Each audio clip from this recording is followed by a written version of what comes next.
हाय। आज हम लोग पढ़ने वाले हैं एसक्यूएल इंजेक्शंस के बारे में। एसक्यूएल इंजेक्शन होता क्या है, वो ये जो अटैक है, अगर ये अटैक किसी वेब एप्लीकेशन के ऊपर अगर आपको मिलता है तो कितना ज़्यादा लॉस उस वेब एप्लीकेशन को हो सकता है। तो सबसे पहले एसक्यूएल होता क्या है और उसको यूज़ क्यों किया जाता है वो जानते हैं हम लोग। तो SQL stands for structured query language. क्या होता है? Structured query language. Structured query language जो है वो डेटाबेस मैनिपुलेशंस वगैरह के लिए हम लोग यूज़ करते हैं, ताकि जो भी डेटा हमारा होता है वो डेटाबेस में स्टोर होता है। तो कौन सा डेटा उस डेटाबेस में स्टोर होता है वो अंडरस्टैंड करना भी इंपॉर्टेंट है। जैसे कि अगर हमारा जो ऑथेंटिकेशन हम लोग करते हैं, तो ऑथेंटिकेशन करने के लिए हम लोग को लगता है यूज़र नेम एंड पासवर्ड। तो जो भी यूज़र नेम एंड पासवर्ड है वो हमारे डेटाबेस में स्टोर होता है। जैसे कि मान लीजिए कोई भी एप्लीकेशन है और उस एप्लीकेशन में आप लॉगिन करते हो, तो लॉगिन करते वक्त आप क्या करते हो, यूजर नेम एंड पासवर्ड आप क्या करते हो, कंफर्म करते हो फ्रंट एंड के थ्रू। तो वही रिक्वेस्ट बैकएंड में जाकर डेटाबेस में मैच होती है कि डेटाबेस में चेक होता है, जैसे यूजर नेम है एडमिन और पासवर्ड है एडमिन। तो दोनों जो भी चीज़ें आपने सबमिट की है वो जाके चेक होगी डेटाबेस में, और डेटाबेस में अगर वो चीज़ें मैच होती है तो आप सक्सेसफुली लॉग्ड इन हो जाओगे। अगर मैच नहीं होते हो तो आप लॉग्ड इन नहीं होगे, आपको एरर आ जाएगा, the ID and password you are trying to enter is incorrect. तो ये मैकेनिज्म यहाँ पे फॉलो होता है। तो अभी जनरली क्या होता है कि कोई भी वेब एप्लीकेशन के ऊपर जब एसक्यूएल डेटाबेस होता है तो उस डेटाबेस में बहुत ही इंपॉर्टेंट इन्फॉर्मेशन होती है, जैसे कि यूज़र नेम पासवर्ड बहुत ही वाइटल इन्फॉर्मेशन हो गई, प्लस आपकी परचेस ऑर्डर हिस्ट्री वगैरह भी होती है, आपके प्रोफाइल फ़ोटो के टैग्स वगैरह भी वहाँ पे होते हैं। तो बहुत सारी इन्फॉर्मेशन वहाँ पे कंडक्ट की जाती है, ठीक है, रखी जाती है। अगर वही इन्फॉर्मेशन किसी अटैकर को मिल गई, मान लीजिए समझो एक वेबसाइट है जिसका नाम है xyz.com, जिसके ऊपर आपका अकाउंट है, वहां पे आपका क्रेडिट कार्ड या फिर डेबिट कार्ड यूज करके आपने कुछ परचेसेस किए हुए हैं, और वो जो उसका जो डेटा है वो डेटाबेसेस में स्टोर हो जाता है, और वही डेटाबेस अगर हैक हो गया तो क्या हो जाएगा, आपका जो सिस्टम मतलब आपका जो भी अकाउंट है वो अकाउंट कॉम्प्रोमाइज हो सकता है। तो इसीलिए आपका वेबसाइट अगर एसक्यूएल इंजेक्शंस के लिए वनरेबल है तो बहुत ही प्रॉब्लम हो सकती है। तो हम लोग आज के प्रैक्टिकल में सीखने वाले हैं कि हाउ टू आइडेंटिफाई। सबसे पहले हम लोग सीखेंगे कि हाउ टू आइडेंटिफाई कि if the web application is vulnerable और नॉट, ठीक है। तो सबसे पहले हम लोग ये चीज सीखेंगे। इसके बाद अगर वनरेबल है तो इसमें हम लोग एक टूल यूज करेंगे जिसका नाम है एसक्यूएल मैप। तो एसक्यूएल मैप यूज करके हम लोग क्या करने वाले हैं, एसक्यूएल इंजेक्शंस करने वाले हैं। तो एसक्यूएल मैप में भी स्टेप्स होती है, जैसे कि सबसे पहला स्टेप होता है जो हम लोग देखते हैं कि हम लोग सबसे पहले डेटाबेसेस को एनुमरेट कर लेते हैं। उसके बाद डेटाबेसेस के अंदर होते हैं टेबल्स, टेबल्स के अंदर होते हैं कॉलम्स, और कॉलम्स के अंदर होती है इंफॉर्मेशन। तो वो इंफॉर्मेशन को हम लोग डंप करने वाले हैं, और वही इंफॉर्मेशन कितनी वाइटल होगी वो हम लोग देखने वाले हैं। तो अभी मैं ले चलता हूँ आपको मेरी स्क्रीन के ऊपर, और स्क्रीन पे जाने के बाद सबसे पहले हम लोग सीखेंगे कि हम लोग एसक्यूएल इंजेक्शन को आइडेंटिफाई कैसे करेंगे, और स्टेप बाय स्टेप गाइड देखेंगे कि अगर आपको भी कोई ऐसा वल्नरेबिलिटी मिलता है तो उसको आप एक्सप्लॉइट कैसे कर सकते हो। ओके, सो हम लोग स्टार्ट करते हैं। तो अभी हम लोग जानने वाले हैं कि एसक्यूएल इंजेक्शंस होता क्या है और किस लिए इसको यूज़ किया जाता है। तो एसक्यूएल इंजेक्शंस क्या होता है उसके बारे में हम लोग थोड़ा अंडरस्टैंड कर लेते हैं। तो SQL injection is a web security vulnerability that allows an attacker to interfere with the queries that an application makes to its database. This can allow an attacker to view data that they are not normally able to retrieve. This might include data that belongs to the other users, or maybe other data that the application can access. In many cases, an attacker can modify or delete this data, causing persistent changes to the application content or behavior. तो ये problem इसके through SQL injections through होती है। तो SQL injections में क्या होता है, सबसे पहले ये जानना ज़रूरी होता है कि एसक्यूएल क्या है। तो SQL stands for structured query language, जो डेटाबेस मैनिपुलेशंस वगैरह के लिए हम लोग यूज़ करते हैं। और एसक्यूएल इंजेक्शंस मतलब क्या होता है कि कोई भी जो वेबसाइट होता है उसमें हम लोग एसक्यूएल अटैक करते हैं, जिसके थ्रू हम लोग डेटाबेस की जो भी इंफॉर्मेशन है उसको हम लोग रिट्रीव करते हैं। तो डिटेक्ट कैसे किया जाता है इसको, तो एक जो मेथड है जो हम लोग आज सीखने वाले होता है कोड कैरेक्टर के थ्रू। तो कोई भी यूआरएल में जो पैरामीटर होता है उस पैरामीटर के बाद अगर आप सिंगल कोड इनपुट कर देते हो, और कोड इनपुट करने के बाद अगर वेब एप्लीकेशन कुछ वल्नरेबिलिटीज़ या फिर कुछ एरर मैसेज आपको थ्रो करती है, तो उसको हम लोग जान सकते हैं कि ये वेबसाइट जो है वो एसक्यूएल के लिए वनरेबल है या नहीं। वो तो मैन्युअली टेस्टिंग करने के बाद ही हम लोग को पता चलेगा, बट सिंगल कोड डालने के बाद हम लोग को एक अंडरस्टैंडिंग मिल जाती है कि may be this might be a chance, या फिर जैसे हम लोग बोलते थे कोई हिंट हम लोग को मिल जाता है कि ये वेबसाइट जो है एसक्यूएल के लिए वनरेबल हो सकता है।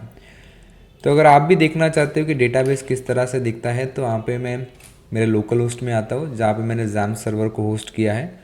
और अगर यहाँ पे PHP माई एडमिन में मैं आता हूँ तो यहाँ पे जितने भी डेटाबेसेस मैंने क्रिएट किए हैं या स्टोर किए हैं उनका सारा डेटा आप यहाँ पे देख सकते हो। जनरली ये जो डेटा है ये सिर्फ वेबसाइट के एडमिन को या फिर ओनर को ही दिखता है या फिर जो डेवलपर है उनको ही दिखता है। और हम लोग एसक्यूएल इंजेक्शन अटैक करने के बाद ये पूरा का पूरा डेटा हम लोग भी देख सकते हैं, तो उस अटैक्स को हम लोग बोलते हैं एसक्यूएल इंजेक्शन अटैक। जैसे आप यहाँ पे देख सकते हो DVWA करके एक डेटाबेस है, न्यूज़ पोर्टल करके है, ऑनलाइन कोर्सेज करके है। तो ऑनलाइन कोर्सेज में आता हूँ तो नीचे अगर ड्रॉप डाउन करता हूँ तो टेबल्स में आप देख सकते हो एडमिन का टेबल है। तो एडमिन के टेबल के अंदर भी आप उसका यूज़र नेम पासवर्ड देख सकते हो और पासवर्ड अभी जो है वो इंक्रिप्टेड फॉर्मेट में है। ठीक है, तो ये सारी डेटा जो है हम लोग को नहीं दिखना चाहिए। ठीक है, जो नॉर्मल यूज़र होता है उसको ये डेटा नहीं दिखना चाहिए, जस्ट जो एडमिन है एडमिन को ही ये डेटा दिखना चाहिए। तो अगर फिर भी अगर हम लोग वेबसाइट के ऊपर कुछ ऐसा अटैक करके डेटा को रिट्रीव कर सकते हो तो उसको हम लोग बोलते हैं एसक्यूएल इंजेक्शंस। तो डेमोन्स्ट्रेशन पर्पज़ के लिए हम लोग आते हैं हमारे काली लिनक्स मशीन में। काली लिनक्स मशीन में आने के बाद यहाँ पे ऑलरेडी मैंने एक वेबसाइट लिया हुआ है जो नॉर्मली मैं इसको लोड करता हूँ। तो नॉर्मली लोड करने के बाद सबसे पहले जो हम लोग है वेबसाइट में इनपुट पैरामीटर्स या फिर इनपुट फील्ड्स वगैरह या फिर पैरामीटर्स को देखते हैं। तो जैसे आप यहाँ पे देख सकते हो, जैसे मैं होम में आता हूँ तो मैंने जैसे रूम पे क्लिक किया, रूम पे क्लिक करने के बाद यहाँ पे मुझे डिलक्स एंड सुपीरियर रूम दिख रहा था तो मैं डिलक्स रूम के ऊपर क्लिक करता हूँ। तो क्लिक करने के बाद URL में आप नोटिस कर सकते हो यहाँ पे एक पैरामीटर डिस्प्ले हो रहा है ID इज इक्वल टू। तो जैसे मैंने बोला था कि हम लोग सिंगल कोड का यूज़ करके ट्राई करने वाले हैं, तो यहाँ पे जैसे जैन ने बोला है कि सिंगल कोड इनपुट करके भी आप ट्राई कर सकते हो, तो मैं सिंगल कोड इसके आगे इनपुट कर देता हूँ और फिर हम लोग देखेंगे कि पेज में क्या चेंजेस होते हैं। तो अब देख सकते हैं जैसे मैंने सिंगल कोड इनपुट किया है यहाँ की जो इन्फॉर्मेशन है वो गायब हो चुकी है और यहाँ पे देखो एक एरर लिख के आ रहा है जो एसक्यूएल का है, क्योंकि यहाँ पे स्ट्रेट फॉरवर्ड लिखा है कि you have an error in your SQL syntax, check the manual that correspond to your MySQL server version for the right syntax to use near at line. और यहाँ पे आप देख सकते हो सिंगल कोट्स वगैरह दिया हुआ है एट लाइन 1। तब इस अटैक को आगे फैसिलिटेट करने के लिए हम लोग क्या करेंगे कि अटैक करने के लिए हमें एक टूल की रिक्वायरमेंट होगी। वैसे तो आप मैन्युअली भी कर सकते हो, बट प्रोसेस को थोड़ा क्विक करने के लिए हम लोग यहाँ पे टूल का यूज़ करेंगे। तो जो सिंगल कोड मैंने ऐड किया था मैं उसको हटा दूंगा और जो भी URL उस URL को मैं कॉपी कर लूँगा। कॉपी करने के बाद मैं टर्मिनल में आ जाता हूँ। टर्मिनल में आने के बाद इसको थोड़ा सा जूम कर लेता हूँ ताकि आप प्रॉपरली इसको देख सको। टर्मिनल में आने के बाद मुझे सिंपल कमांड डालना है, that is SQL map -u for URL and जो भी वेबसाइट है उस वेबसाइट का path with parameter and last में देना है -dbs। तो -dbs क्या करेगा, जैसे कि हम लोग ने यहाँ पे देखा था कि यहाँ पे ये डेटाबेस हम लोग को दिख रहे हैं, जैसे DVW हो गया, MySQL हो गया, न्यूज़ पोर्टल हो गया, तो इन लोग को वो एनमरेट कर देगा। फिर डेटाबेस के अंदर होते टेबल्स एंड टेबल्स के अंदर होते कॉलम्स। तो हम लोग काम कैसे करेंगे, सबसे पहले हम लोग डेटाबेसेस को एनमरेट करेंगे, उसके बाद हम लोग टेबल्स को एनमरेट करेंगे और टेबल्स के अंदर जो कॉलम्स होते हैं उन कॉलम्स की इन्फॉर्मेशन हम लोग विजिबल हमको हो जाएगा, हम लोग देख लेंगे। जैसे यहाँ पे आप देख सकते हो user name, password and creation date updation वगैरह, और इसी डेटा को हम लोग डंप करके व्यू करेंगे। तो सबसे पहले प्रोसेस में हम लोग करते हैं -dbs। तो मैं एंटर कर दूंगा और थोड़ा सा वेट करूँगा।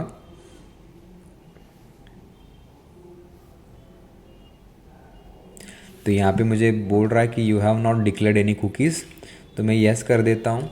तो बाय डिफ़ॉल्ट वो कुकीज़ डिक्लेयर हो जाएंगे। तो अभी यहाँ पे आप देख सकते हो दो डेटाबेसेस मुझे दिख रहे हैं, एक दिख रहा है इन्फॉर्मेशन स्कीमा और दूसरा दिख रहा है CP227754। ठीक है, ये एक डेटाबेस दिख रहा है। अभी आप लोगों में से बहुत लोग कंफ्यूज होंगे कि दोनों में से हम लोग कौन सा ले सकते हैं। तो अगर मैं वापस ओरिजिनल डेटाबेसेस पे ऊपर आता हूँ तो यहाँ पे देखो इन्फॉर्मेशन स्कीमा ये डिफ़ॉल्ट होता है, इसमें कुछ वाइटल या फिर एकदम स्ट्रक्चरल इन्फॉर्मेशन नहीं होती है, यूज़फुल इन्फॉर्मेशन नहीं होती, तो इसको आप ओमिट भी कर सकते हो, उसको ओपन करने की ज़रूरत नहीं है, क्योंकि इसमें जो बेसिक जो सेटिंग्स है वो बेसिक सेटिंग्स होती है, इसमें अपनी कोई ज़रूरत नहीं होती, कोई भी वेबसाइट का इंपॉर्टेंट डेटा इसमें नहीं होता है। तो यहाँ पे हम लोग को इन्फॉर्मेशन स्कीमा नहीं लेना है, हम लोग को लेना होगा ये वाला डेटाबेस। तो मैं इसको कॉपी कर लेता हूँ। अभी नेक्स्ट स्टेप है अपर कमांड यूज़ करेंगे और यहाँ पे जो माइनस माइनस dbs रखा है इसको -d कर देंगे और यहाँ पे हम लोग वो जो डेटाबेस का नाम है वो पेस्ट करके अभी हम लोग को एनोमरेट करना है टेबल्स। तो मैं यहाँ पे लिख दूंगा माइनस माइनस टेबल्स। क्योंकि -d यहाँ पे क्यों किया, क्योंकि डेटाबेस हम लोग ने एनोमरेट कर लिया है इस वेबसाइट से ये डेटाबेस। अभी ये डेटाबेस के अंदर से हम लोग को टेबल्स निकालना है, तो यहाँ पे इसका काम खत्म हो गया तो इसको हम लोग सिर्फ -d कर देंगे। नेक्स्ट टाइम जैसे टेबल्स का काम खत्म हो जाएगा तो वहाँ पे हम लोग -T कर देंगे। तो अभी मैं एंटर करके कितने सारे टेबल्स है वो देख लेता हूँ। तो जैसे नॉर्मली हम लोग देखेंगे तो अभी तक हम लोग ने यहाँ तक प्रोसेस कंप्लीट कर लिया है, यहाँ तक हम लोग पहुँच गए। अभी हम लोग यहाँ से ये इन्फॉर्मेशन में हम लोग आना चाहते हैं, तो इसके लिए मैंने माइनस टेबल्स डाला हुआ है। वापस मुझे बोल रहा है कि हमने कुछ कुकीज़ को डिक्लेयर नहीं किया, तो कुकीज़ को डिक्लेयर कीजिए। तो मैं यस कर दूँगा। फिर आप देख सकते हो यहाँ पे बहुत सारे टेबल्स, टोटल 11 टेबल्स आए हैं। जैसे अभी हमारे लिए इसमें से कौन सा टेबल इंपॉर्टेंट है तो हम लोग एडमिन वाला लेंगे। तो मैं एडमिन को कॉपी कर लेता हूँ। फिर यहाँ पे मैं क्या कर दूँगा, अपर की दबा के वापस जैसे मैंने स्टार्टिंग में बोला था कि टेबल्स का काम ख़त्म हो गया तो इसको -t कर दूँगा और यहाँ पे मैं जो भी टेबल मैंने कॉपी किया है जिसको एनुमरेट करना चाहता हूँ वो लूँगा और फिर मैं डाल दूँगा माइनस कॉलम्स।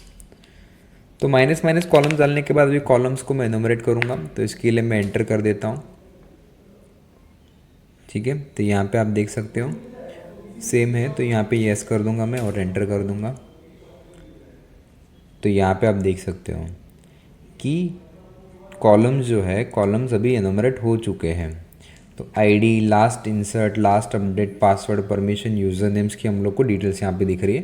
तो मैं interested user name and password में, तो यहाँ पे मैं सबसे पहले यूज़र नेम एनुमरेट करना चाहूँगा। तो एनुमरेट करके कॉपी कर लेता हूँ, अपर की दबा के वापस यहाँ पे कॉलम्स को मैं कर दूँगा कैपिटल C करने के बाद यहाँ पे मैं इसको पेस्ट कर दूँगा और माइनस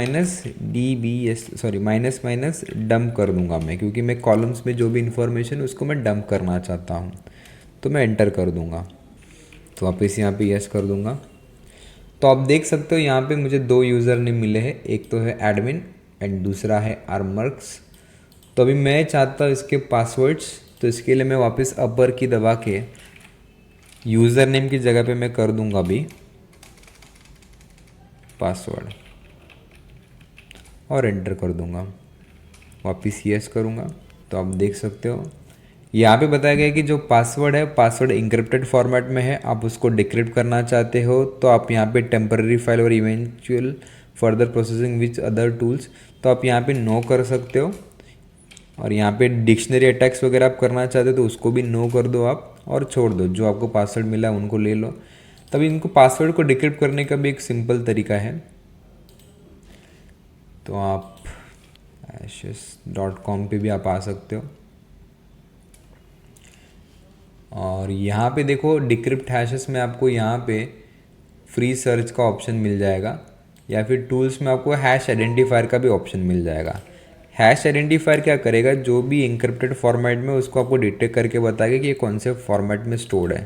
तो जैसे आप देख सकते हो SHA-1 में स्टोर है। ठीक है, तो यहाँ पे टूल्स में आपको यहाँ पे डिक्रिप्शंस में आपको दिखता है कि ऑप्शन, वो भी हम लोग देखेंगे। ईमेल हैश जनरेटर, मैचिंग वगैरह, base64 डिकोड वगैरह। डिक्रिप्ट हैशेस में हम लोग फ्री सर्च में जाएंगे, इसको पेस्ट कर देंगे एंड सबमिट सर्च कर देंगे। तो यहाँ पे आप देख सकते हो कि हैश आइडेंटिफायर में we can attempt to decrypt this hashes for free inter email address. तो यहाँ पे अभी ये जो डिक्रिप्ट नहीं हो रहा है, पर हम लोग इसको बाद में भी SHA-1 के थ्रू एक प्रॉपरली प्रोसेस भी होता है हैश को डिक्रिप्ट करने का, वो भी हम लोग देख के उसको डिक्रिप्ट कर सकते हैं। ठीक है, आज के ट्यूटोरियल में हमारा जनरल काम ये था कि हम लोग जो भी डेटाबेस है उस डेटाबेसेस को किस तरह से एनुमरेट कर सकते हैं। ये जो हैशिंग जो किया है उसको डिक्रिप्ट करने का काम भी हम लोग सीखेंगे आगे के चैप्टर्स में। हमको स्पेसिफिकली एक चैप्टर है जहाँ पे जो भी हैश होते हैं उनको हम लोग डिक्रिप्ट कर सकते हैं। मैं वापस ये वाला डिक्रिप्ट होता है कि वो भी ट्राई कर लेता हूँ। तो देखो सेकेंड वाला जो हैश था वो सक्सेसफुली डिक्रिप्ट हो चुका है।